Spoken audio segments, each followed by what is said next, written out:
नमस्कार दोस्तों, स्वागत है आपका आपके अपने चैनल महाविद्या एकेडमी में। आज से हम भूगोल यानी कि ज्योग्राफी स्टार्ट करने जा रहे हैं। ये हम आपकी लूसेंट जीके वाली बुक से स्टार्ट करेंगे। लूसेंट की जो सामान्य ज्ञान वाली किताब आती है, ठीक है। आप सभी को पता होगा कि लूसेंट की जीके जहाँ भी आपके कॉम्पिटिटिव एग्जाम में कोई भी जीएस पूछी जाती है उसके लिए कितनी ज़्यादा इंपॉर्टेंट है। देखिए, और ये जो भूगोल है ये हम टॉपिक वाइज पढ़ेंगे, यानी कि एक वीडियो में एक टॉपिक, दूसरे वीडियो में दूसरा टॉपिक। और जब आपके सारे वीडियो से कंप्लीट हो जाएंगे, छोटे छोटे सारे वीडियोस, तो हम लास्ट में उन सारे वीडियो को कंपाइल करके एक आपका बड़ा मैराथन वीडियो दे देंगे, ठीक है। जिसको अगर आप एक बार रिवीजन कर लेंगे तो आपका पूरा भूगोल आपका रिवीजन या कोई भी सब्जेक्ट जो आपका आगे पढ़ाया जाएगा वो आपका कंप्लीट हो जाएगा। चलिए स्टार्ट करते हैं। देखिए, सर्वप्रथम भूगोल शब्द का प्रयोग इरेटोस्थनीज, ठीक है, इरेटोस्थनीज एक ग्रीक विद्वान ने किया था। यह शब्द ग्रीक भाषा के दो मूल शब्दों जियो, जिसका मतलब होता है पृथ्वी, और ग्राफस, जिसका मतलब होता है वर्णन, से प्राप्त किया गया है। दोनों को एक साथ रखने पर इसका अर्थ बनता है पृथ्वी का वर्णन, ठीक है। यानी कि जो भूगोल शब्द है इसका अर्थ क्या बनता है? पृथ्वी का वर्णन। भूगोल के नामकरण एवं इस विषय को प्राथमिक स्तर पर व्यवस्थित रूप प्रदान करने का श्रेय यूनान के निवासियों को दिया जाता है। आगे देखिए, हिकेटियस ने अपनी पुस्तक जस पीरियोडस अर्थात पृथ्वी का वर्णन में सर्वप्रथम भौगोलिक तत्वों का क्रमबद्ध समावेश किया। अध्ययन के लिए स्वतंत्र विषय के रूप में भूगोल को 19वीं शताब्दी में ही मान्यता मिली थी। आगे देखिए, आगे है 20वीं शताब्दी के आरंभ में भूगोल मनुष्य और पर्यावरण के पारस्परिक संबंधों के अध्ययन के रूप में विकसित हुआ। इसकी दो विचारधाराएं थी, ठीक है। दो विचारधाराएं कौन सी थी? एक थी संभववाद और एक थी निश्चयवाद। पहले संभववाद देख लीजिए। संभववाद, इसके अनुसार मनुष्य अपने पर्यावरण में परिवर्तन करने में समर्थ है तथा वह प्रकृति प्रदत्त अनेक संभावनाओं को अपनी इच्छा के अनुसार उपयोग कर सकता है। इस विचारधारा के समर्थक हैं भूगोलवेत्ता वाइडल, डीला, ब्लाश और फेब्रे, ठीक है। ये किसके समर्थक हैं? ये है संभववाद के समर्थक।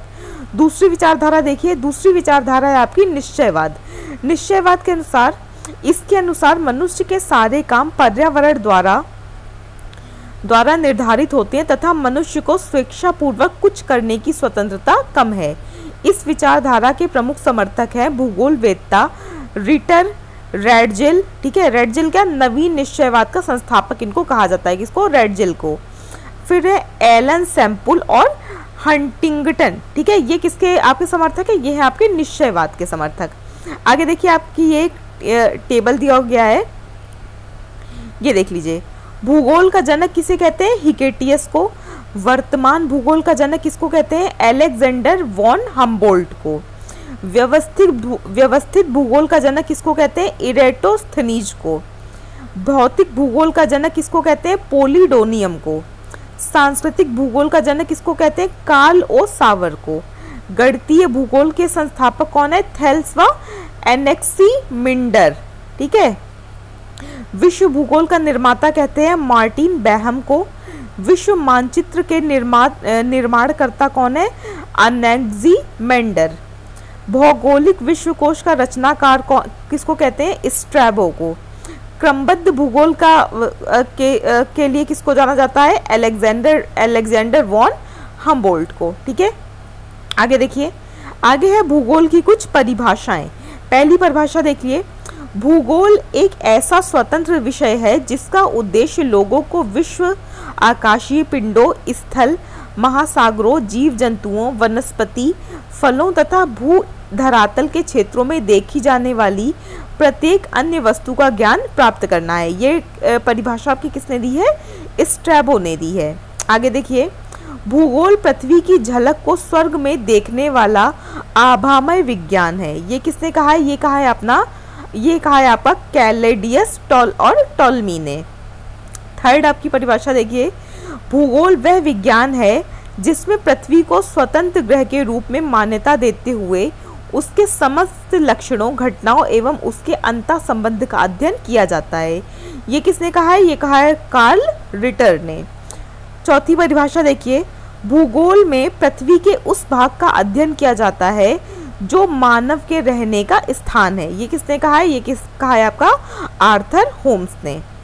आगे देखिए, आगे आपका पहला टॉपिक है ब्रह्मांड। देखिए ब्रह्मांड के बारे में देख लीजिए। अस्तित्वमान द्रव्य एवं ऊर्जा के सम्मिलित रूप को ब्रह्मांड कहते हैं। दूसरे शब्दों में सूक्ष्मतम अणुओं से लेकर महाकाय आकाश गंगाओं यानी कि गैलेक्सीज तक के सम्मिलित स्वरूप को ब्रह्मांड कहा जाता है। इसका मतलब क्या है कि इस पूरे दुनिया में जो कुछ भी है, छोटे से छोटे यानी कि एक अणु परमाणु से लेकर के जो आपकी आकाश गंगाएं हैं उन तक को अगर मतलब समान रूप से मिला लिया जाए तो उसी को क्या कहते हैं? उसी को कहते हैं ब्रह्मांड। ब्रह्मांड की उत्पत्ति से संबंधित प्रमुख सिद्धांत निम्न है। देखिए ब्रह्मांड की उत्पत्ति कैसे हुई इसको लेकर बहुत अलग अलग आपके जो थ्योरीज हैं, जो सिद्धांत हैं वो चलते हैं। उनमें से कुछ आपके जो प्रमुख सिद्धांत है वो दिए गए हैं। पहला है आपका महाविस्फोट सिद्धांत यानी कि बिग बैंग थ्योरी। ये किसने दी थी? ये दी थी एब जॉर्ज लेमेंटियर ने। नेक्स्ट है आपकी साम्यावस्था या सतत सृष्टि सिद्धांत या स्थिर अवस्था संकल्पना। इसको कहते हैं स्टेडी स्टेट थ्योरी। ये दी थी आपकी थॉमस गोल्ड एवं हरमन बॉडी ने। देखिए ये उत्पत्ति और उसके सिद्धांत पूछ लिए जाते हैं कि कौन सा सिद्धांत किसने दिया था, इसलिए याद रखिएगा। आगे है दोलन सिद्धांत, ठीक है। पल्सेटिंग यूनिवर्स थ्योरी ये किसने दी थी? ये दी थी आपकी डॉक्टर एलन संडेजा ने, ठीक है। फिर आपकी स्फीति सिद्धांत, ये किसने दिया था? इन्फ्लेशनरी थ्योरी, ये आपकी दी थी एलन गुथ ने। देखिए ब्रह्मांड की उत्पत्ति के संबंध में महाविस्फोट सिद्धांत यानी कि बिग बैंग थ्योरी सर्वाधिक मान्य है। ये जो आपने ऊपर चारों सिद्धांत देखे उनमें से जो आपका बिग बैंग थ्योरी है इसको सबसे अधिक मान्यता प्राप्त है। इसका प्रतिपादन बेल्जियम के खगोलज्ञ एवं पादरी एब जॉर्ज लेमेंटियर ने किया था। बाद में रॉबर्ट वेगनर ने इस सिद्धांत की व्याख्या की थी, ठीक है। रॉबर्ट वेगनर नाम है। महाविस्फोट सिद्धांत के अनुसार पहला पॉइंट है इसमें, आरंभ में सभी पदार्थ जिनसे ब्रह्मांड बना है अति छोटे गोलक यानी कि एकाकी परमाणु यानी कि एक सिंगल आपका परमाणु से के रूप में ही एक ही स्थान पर स्थित था, जिसका आयतन अत्यधिक सूक्ष्म एवं तापमान तथा घनत्व अनंत था। आगे देखिए, आगे है अत्यधिक संकेंद्रण के कारण बिंदु का आकस्मिक विस्फोट हुआ, जिसे महाविस्फोट ब्रह्मांडीय विस्फोट यानी कि बिग बैंग कहा गया। इस अचानक विस्फोट से पदार्थों का बिखराव हुआ, जिससे सामान्य पदार्थ निर्मित हुए। इसके अलगाव के कारण काले पदार्थ बने, जिनके समूहन से अनेक ब्रह्मांडीय पिंडों का सृजन हुआ। वैज्ञानिकों का विश्वास है कि महाविस्फोट यानी कि बिग बैंग की घटना आज से 13.7 अरब वर्ष पहले हुई थी। महाविस्फोट के पश्चात सौर मंडल का निर्माण लगभग 4.6 अरब वर्ष पहले हुआ, जिससे ग्रहों एवं उपग्रहों का निर्माण हुआ। इस प्रकार बिग बैंग परिघटना से ब्रह्मांड की उत्पत्ति हुई और तभी से उसमें निरंतर विस्तार जारी, यानी कि जो आपका ब्रह्मांड है वो लगातार क्या हो रहा है, बढ़ता जा रहा है, फैलता जा रहा है। उसमें उसकी अभी जो मतलब निर्माण है वो और उसका जो विस्तारित होता जा रहा है। इसके साक्ष्य के रूप में आकाश गंगाओं के बीच बढ़ती दूरी का साक्ष्य दिया जाता है। नासा ने 2001 ईस्वी में मैप यानी कि जो आपका मैप आपका क्या होता है, माइक्रोवेव एनिसोट्रॉपी प्रोब नामक अनुसंधान में इसकी पुष्टि की थी। यानी कि क्या हो रहा है, कैसे पता चलता है कि ब्रह्मांड फैल रहा है, जो दो आपकी आकाश गंगाएं यानी कि जो दो गैलेक्सीज है उनके बीच की जो दूरी है वो लगातार बढ़ती जा रही है। नोट देखिए, नासा द्वारा 30 जून 2001 को डेविड विल्किंसन के नेतृत्व में बिग बैंग की पुष्टि हेतु मैप परियोजना यानी कि माइक्रोवेव एनिसोट्रॉपी प्रोब मैप का शुभारंभ किया गया। मैप एक खोजी उपग्रह है, इससे प्राप्त चित्रों से बिग बैंग की पुष्टि होती है। 11 फरवरी 2013 ईस्वी को इस आधार पर नासा ने ब्रह्मांड की आयु 13.7 अरब वर्ष निर्धारित करने की घोषणा की। डेविड विल्किंसन की सितंबर 2002 ईस्वी के निधन के पश्चात उनके सम्मान में मैप उपग्रह का नाम 11 फरवरी 2003 ईस्वी को WMAP यानी कि विल्किंसन माइक्रोवेव एनिस्ट्रोट्रॉफी प्रोब रखा गया है। आगे देखिए, भूवैज्ञानिक काल। भूवैज्ञानिक समय के सबसे बड़े खंड को इयोन, ठीक है, इनोस कहते हैं। इयोन का महाकल्प इरा में, महाकल्प को कल्प में, कल्प को युग में तथा युग को काल में विभाजित किया जाता है। यानी कि सबसे बड़ा क्या है आपका, सबसे बड़ा है आपका इयान, उससे छोटा है महाकल्प, उससे छोटा है कल्प, उससे छोटा है युग, उससे छोटा है काल। या इसको आप ऐसे भी समझ सकते हैं कि कई कालों से मिलकर एक युग बनता है, कई युगों से मिलकर एक कल्प बनता है, कई कल्पों से मिलकर एक महाकल्प बनता है और कई महाकल्पों से मिलकर एक इयान बनता है। आगे देख लीजिए, आगे है ब्रह्मांड के निरंतर विस्तारण के साक्ष्य जुटाने में एडविन हब्बल का योगदान उल्लेखनीय है।